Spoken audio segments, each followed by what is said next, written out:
Hello, നമുക്കിതൊരു അടിപൊളി tomato dosa ഉണ്ടാക്കി നോക്കിയാലോ. അപ്പോൾ സമയം കളയാതെ നേരെ വീഡിയോയിലേക്ക് പോകാം. അതിനായിട്ടൊരു ചെറിയ മിക്സി ജാർ എടുത്തിട്ടുണ്ട്. അതിലേക്ക് 2 ടൊമാറ്റോ കഴുകി വൃത്തിയാക്കി കഷ്ണങ്ങളാക്കി അരിഞ്ഞു കൊടുക്കുന്നുണ്ട് കേട്ടോ. ഇനി അതിലേക്ക് ഞാൻ കുറച്ച് നട്ട്സ് ചേർക്കുന്നുണ്ട്. നട്ട്സ് ഓപ്ഷണലാണ്, നമുക്ക് വേണമെങ്കിൽ മാത്രം ആഡ് ചെയ്താൽ മതി. ഇത്തിരി ടേസ്റ്റ് വേണ്ടി ഇട്ട് കൊടുത്താണ്.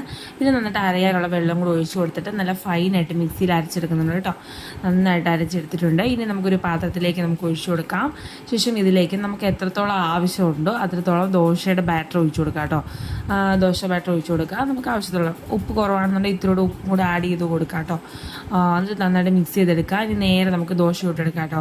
ഇതിൽ ഇത്തിരി ലൂസായിപ്പോയി, നമുക്ക് ഇച്ചിരി കട്ടിക്ക് തിക്കായിട്ടുള്ള ദോശ വേണമെന്നുണ്ടെങ്കിൽ അങ്ങനെയാക്കി എടുക്കാം. വെള്ളം കുറച്ച് എടുക്കാം കേട്ടോ. പിന്നെ കുറച്ച് നെയ്യോട് തൂത്തിട്ട് നല്ല ടേസ്റ്റി ആയിട്ടുള്ള ടൊമാറ്റോ ദോശ നമുക്ക് ചുട്ടെടുക്കാം. എന്നും ഡെയിലി നമ്മൾ അരിദോശയും ഗോതമ്പ് ദോശയും ഒക്കെ കഴിച്ച് മടുത്തവർക്ക് ഒരു വെറൈറ്റി ആയിട്ട് ചെയ്തെടുക്കാം കേട്ടോ.